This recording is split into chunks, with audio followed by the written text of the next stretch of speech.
Black Americans are about 13 to 14% of the population. Yes, about half of all prisoners are black. Exactly. So blacks commit more crimes than whites do. They commit more murders, they commit more arsons, they commit more kidnappings. For example, blacks are 13% of the population and they commit 58% of all the murders. Okay.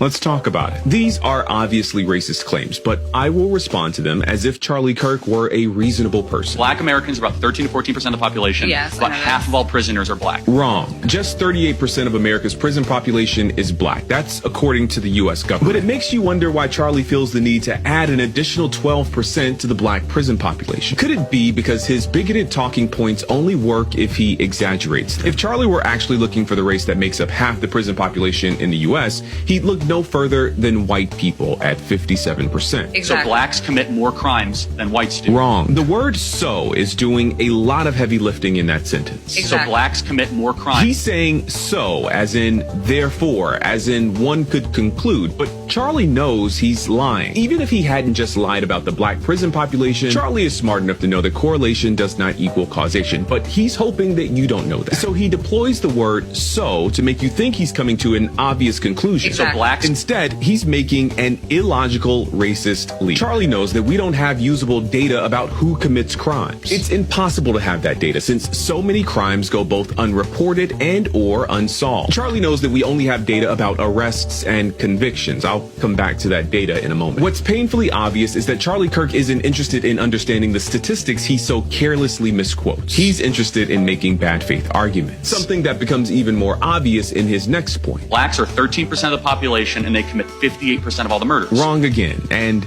loud this time. If Charlie were interested in honesty, he would have mentioned the other 1350 statistic. Yes, black people are about 13% of the population, but make up 53% of all criminal exonerations. In fact, black people make up 55% of all murder exonerations specifically. Black people are more likely than any other group in this country to be convicted of crimes they did not commit. And then people like you have the nerve to parade these stats around as though they prove something. The reality is that you probably know these stats, but you leave them out on purpose. Because to bring that stat into this conversation would make some people think. And that's the last thing a person like you wants.